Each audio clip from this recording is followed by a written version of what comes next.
What's up, everybody? Rich Redmond here. I'm the drummer for Jason Aldean, Nashville Sessions, and you're watching DrumChats TV.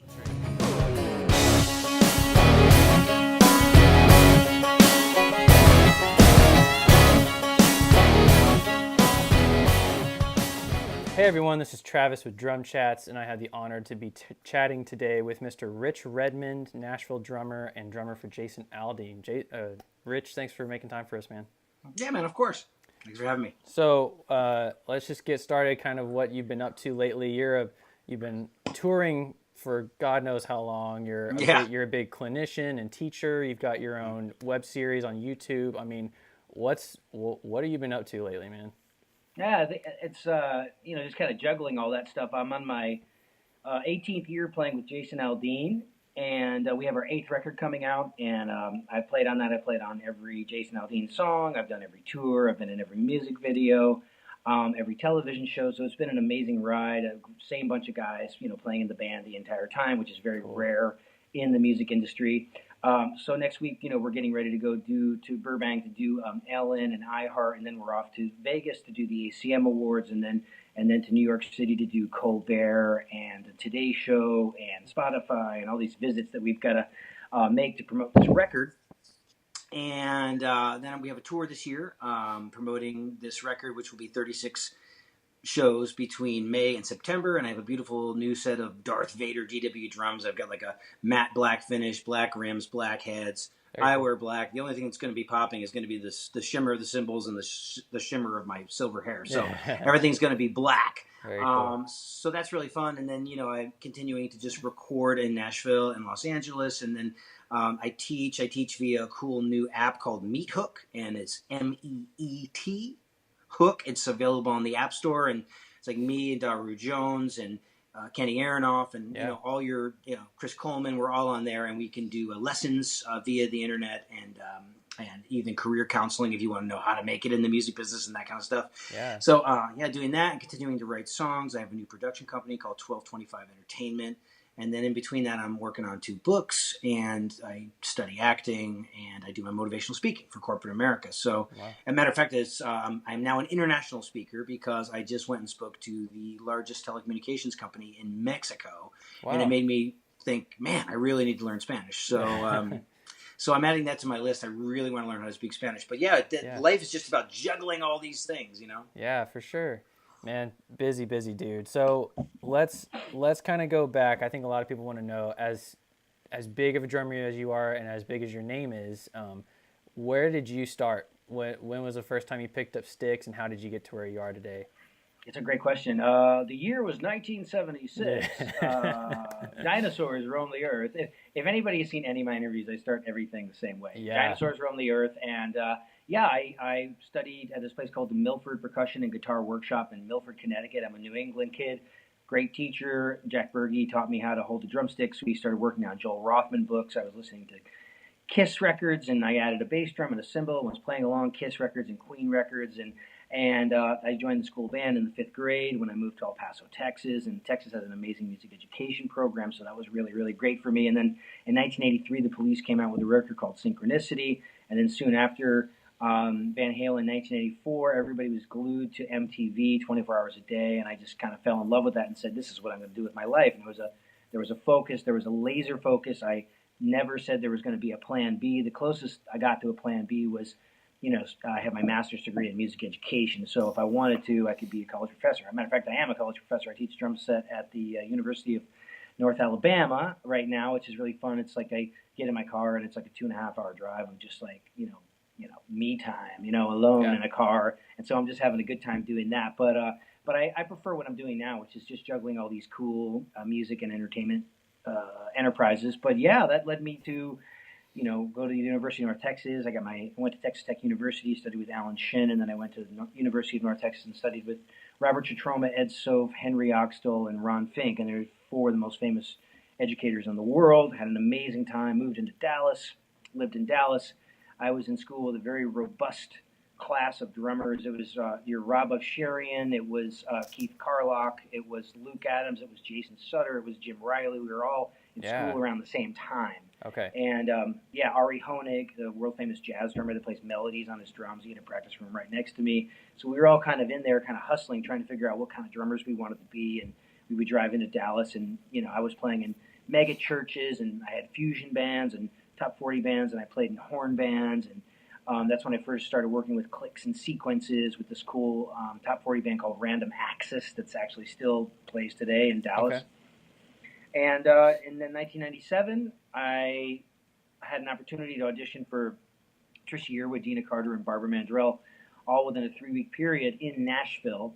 And although I was in love with Los Angeles and I wanted to go to Los Angeles to play rock and roll and smooth jazz, I was like, wow, there's 3 groups of people that already know my drumming, that will enjoy my drumming in Nashville.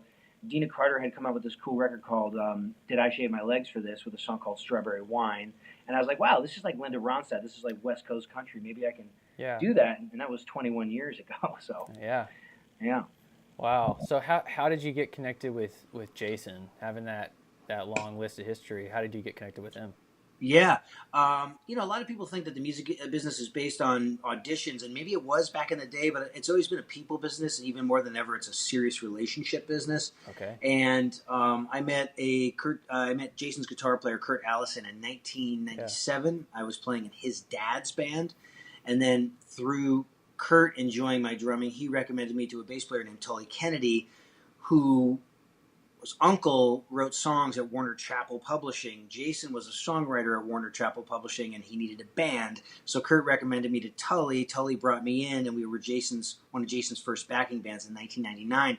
And so between 1999 and 2004, we did about 40 showcases for every label in Nashville. We recorded demos. We played around the Southeast. Yeah. And by the time he got his record deal in 2004, he knew who he wanted to record his records with and who he wanted to bring on the road, because we had already been in the trenches, playing for, Sweaty Cheese and Tips and all that stuff for years. So if any advice I can give to anybody out there is to realize, go out for those auditions. First of all, those auditions are probably not going to happen unless you move to an Austin, Nashville, Chicago, Nashville, Miami, Los Angeles. So, kind of must be present to win. It's a relationship-based business. So what I tell everybody is you want to be on the top 5 list of anybody that you work with. So if there's a band, if there's an artist, there's a songwriter, a producer, a label, I want my name to be in the top 5 when they think of drummers. So it gives you, 5 chances to possibly, come through and save the day. And that's what we do as drummers, whether we're recording or we're touring. We set the energy in the studio. Drummers are expected to be in Nashville, or at least are expected to be able to get the take very, very quickly. And we all know that the drummer can make or break a band. So, it's been great. Yeah. I mean, that's good to hear, because I think a lot of guys do, audition may be a small portion of it, but, we talked with engineers and other drummers and even guitarists and bass players, and they all say the same thing. It's like, it's all about your relationship and, meeting people and putting your face out there. And, so what advice would you give? I've asked several guys this already, and it's kind of jumping off the page from where we were just at, but I think it's really important to talk about. Garrett and I actually had this conversation, and the scenario is if you have a drummer who's been playing for a year, 2 years, and he can hold it together, but 2 years, but he's a great guy, great attitude, and takes every punch thrown at him. And then you got a drummer who's been playing for 30 years, and he's top of the line, but he's the worst guy in the world and hardest to work with. And Garrett was saying that a producer is going to take the first guy 9 times out of 10, as far as a studio performance aspect would go. What would you say? Yeah, I mean, it's definitely about your personality and your people skills. What I call the 4 Ps: your personality, your people skills, your playing, and your presence. So those 4 things are very, very important. I don't know if as a producer, me personally, I would hire a drummer that's only been playing for 1 year. That's a nightmare. Yeah. Unless it was a child band, like a child rock band, and unless the kid was a phenomenon, or we were going to rely on technology like Beat Detective and Pro Tools and gridding and all that kind of stuff. Yeah. But your hang, it's an expectation for you to be it's a 99.9% expectation for you to be incredible at what you do. That's Sure. a duh. Yeah, he's a drummer. You better be good. You better have the skill set. You better dress the part, show up on time, be able to take direction, have good sounding gear. Like all this stuff that defines professionalism is an expectation. Icing on the cake, and the determining factor is, can you take direction? Are you flexible? Do you have a flexible personality? Are you easygoing? Is there a good hang? The total package. Especially if we're in the music business. Nobody. I don't think people want to see the fat drummer. I mean, it's like it's showbiz. You Yeah. know what I mean? So if you can look the part and play great and be an awesome person, and have your business skills together, you're going to have a better chance at the other guy than the other guy. Right? Okay. Right. Yeah. No, I mean, that's great insight. I think, that's the cool part about talking to all you guys is getting different perspectives. And, I think like you said, attitude is one part of it. Performance is one part of it. Showmanship is one part of it. I mean, it all, especially when you get on stage in front of 80,000 people, Sure. you can't be partially there, and you know that better than anybody. Yeah, you gotta be present in that moment. Yeah, I do a lot of things, but when I am on stage, I am committed ultimately to that moment in time. And my job is to make everybody else on that bandstand make their job easy and lift them up and elevate their performance to the highest level possible. Because as drummers, we're psychologists, we're team coaches, we're mentors, we're teammates, we're everything in that moment. We are. Yeah. So, with that, how would you say? You said you've been on every Jason Aldean record, and there's, I think that's pretty awesome to hear because there's a lot. It seems like there's very few Nashville session drummers like yourself, Chris McHugh, and I think a handful of other guys, but that's really about it. And I had a conversation with someone the other day who was kind of baffled by so-and-so's live drummer wasn't the same drummer on their record, where they hired somebody else in. Yeah, they're baffled. Well, that's been happening forever in the music business, but Right. more so in Nashville. When I moved here 21 years ago, there was a definitive line in the sand that was drawn that you were either, because the music business was so healthy when I moved here. The red carpet cocaine 80s and 90s, like it was there. Records were being sold, and the music business was fruitful. So there was enough work for somebody if they were good enough to be just a full blown session drummer. And then there was the road drummers that were considered inferior, but they were good enough to copy the parts that Eddie Bears, Lonnie Wilson, and Paul Lyme came up with, and so, or Steve Turner, or these guys that everybody should kind of research and know if they're going to come to Nashville. But I just had this mindset that I was going to do both. And it's everything. The mind is so powerful. I said, I will do both things. I will tour and I will record. I will play around Nashville. I will be the everyman drummer. I will be able to fit into those situations. And what I found is by doing recording sessions, if someone digs your energy and they go, wow, I'd love you to play live with me. Yeah. And then if you play live with somebody and they like your energy, but they also like your consistency and your time and your feel, they'll pull you into a studio situation. Yeah. So every time we play is an opportunity for us to showcase our strengths. And every time we play, we are also advertising our product, and that product is us and our skill set. The product is you, and you have to get somebody to buy into you as a human being and as a musician before they're ever going to let you on a tour bus, or into a recording studio where money is being hemorrhaged constantly. But I was lucky that, like I said, every situation I've been in, there's been such extreme loyalty. To hold on to the same band for 18 years is unheard of. I think Aronoff was with Mellencamp for 14 or 17 years, and Liberty DeVito was with Billy Joel for 30 years. And, we will hopefully, knock on wood, come close to that. I'm sure we will be playing for another 10 years, and that'll be, 28 years together. Yeah. Which is pretty incredible. Yeah. It's unheard of. There's a lot of bands who die off before they even reach the 10-year mark, and especially for you guys to have been the same band for this long, like not shuffling guys in and out, must say a lot about your camaraderie and your teamwork. Yeah, we finish each other's sentences. We really do. It's like, I tell everybody, hey, wives have come and gone, girlfriends have come and gone, clothing styles have come and gone. hairstyles are coming on, they're coming around full circle. We still are that committed to each other, and it's the only thing that you can, a commitment to is that's the first step in any successful enterprise is committing to that thing. So we're committed to the music, and we're committed to each other and lifting each other up and making each other sound as good as possible because a band defines teamwork. I mean, teamwork can be defined by there is no better definition of teamwork than a band or a sports team. Yeah. Yeah. Well, with that said, Matt Noveski and I were talking the other day, getting his perspective on drummers as a bass player and how important the pocket is and how much he feeds off of the kick drum and stuff. How is that? I mean, being with the same guys for 18, almost 20 years, how has your relationship with your bandmates developed to where you get up and it's just you can just read off each other? What's that like for you? Your relationship with them? It's an amazing feeling. I mean, all of us kind of we cheat on each other from time to time because my friends Kurt and Tully are songwriters. So depending on schedules or whatever, they'll hire my friends. Jerry Rowe or Near Z or some of my other Tommy. Tommy.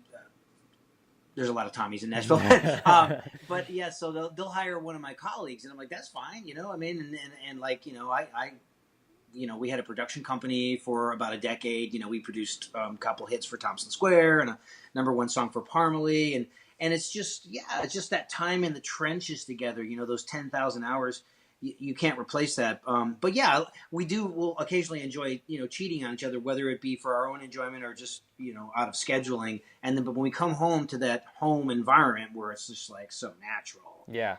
It's just amazing. And it would be like, a group of actors that have been working together as an ensemble, on a sitcom for 10 years, like the cast of Modern Family. Yeah. And they go and they have to do other acting gigs. And then you show up and you've got to read the room and learn how to work with the other actor and new directors and all that kind of stuff. So there's that flexibility thing again. But man, just locking in with those guys, they know where I put everything. It's like I do my Phil Rudd version of country music, whatever that is. And the bass player is coming with his influences because he was into the Police and U2, and our guitar player was really into, Van Halen, and then our other guitar player, Jack, was really, he's into the Foo Fighters, but he's coming from classic rock like Skynyrd and BTO and all that kind of stuff. And then our steel player is, he's covered in tattoos, and he's kind of a rocker, but he also grew up in Kentucky, in the backwoods of Kentucky, playing like tried and true, like old school country music when he was like 10 years old with his family band.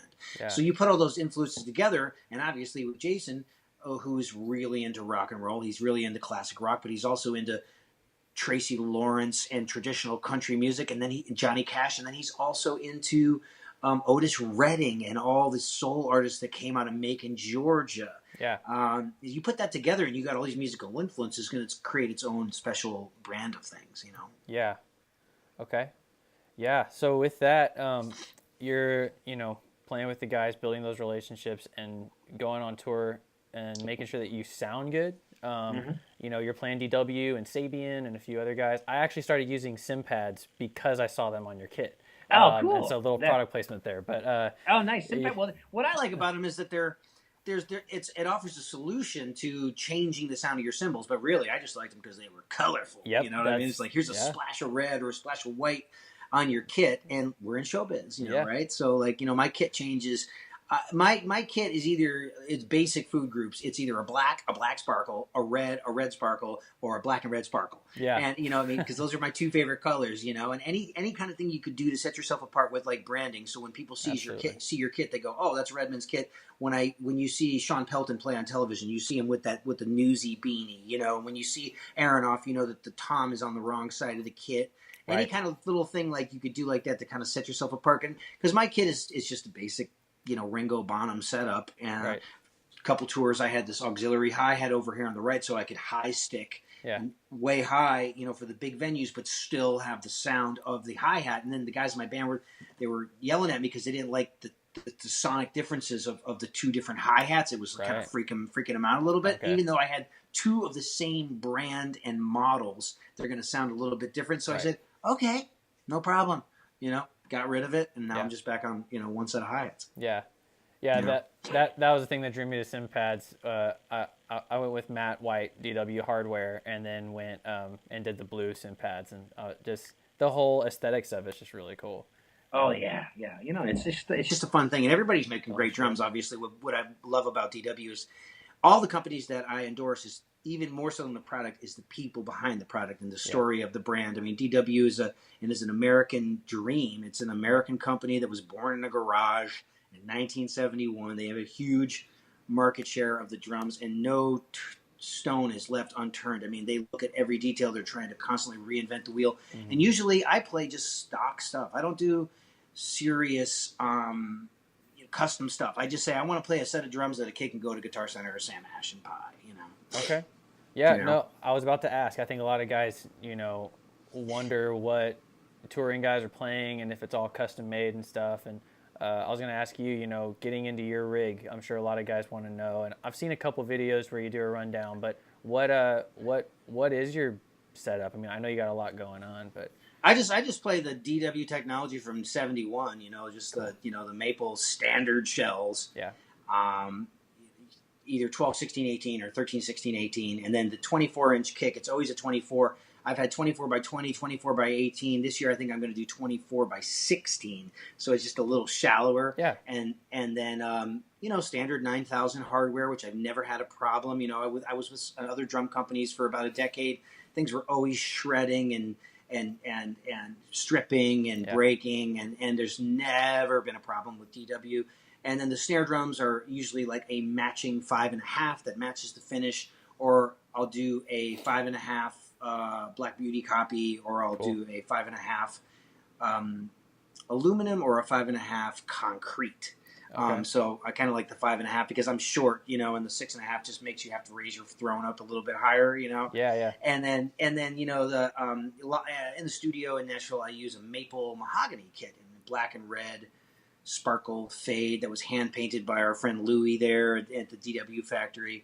I know all these guys, and it's like it's their friends, and it's the same thing, with Sabian. It's the same thing with Remo. I've been playing Remo drumhead since 1994. They believed in me. I was in Dallas, Texas. I was playing on cat food jingles. I was playing in top 40 bands, playing in mega churches. They believed in me. They invested in me, and we cultivated this relationship over the years. And that's been really, really incredible. ProMark sticks, I've been there a very long time. And my buddy Marco Ciccoli over there, over a 6-year period, ProMark had some trouble. I mean, there was fire at the factory. There was the merging of Dario buying the company. So it kind of slowed things down. But Marco and I took our time, and we developed this Active Grip 595 signature drum stick of mine. And everybody that plays it, they really, really enjoy it. They find it to be a very versatile stick. And then, of course, you play sweaty gigs like I do, your body temperature rises and the finish gets kind of tacky. Yeah. So I don't think it'll ever sell as many sticks as Mike Portnoy, because he's a huge name in a massive band that's been around forever and ever. But the people that buy my drumstick are super passionate, and they buy like a brick at a time, which is really, really great. So if you were one of those people out there, guys, thank you so much. Yeah. Talking about sticks, that made me think of a conversation I had with someone the other day where they had bought a couple different kinds of sticks. They had like a 7A nylon, and a 5A nylon, then a 5A wood tip, for different reasons. What would your take be, especially even in recording? Would you say stick with one stick, or how that kind of worked out? I think my stick would work for everything, but if I was playing like lounge jazz, you know what I mean, or something very, very super, super quiet. I mean, I would probably have to pick something in the ProMark line, but like something along the line of the Erskine model, where you're just this tiny bead and it's just smaller. It's just going to help you in your plate. But I think a good drummer, outside of using a pair of like Rob Carson's or Dennis DeLucia sticks, you should be able to use one drumstick and play any style of music. Yeah.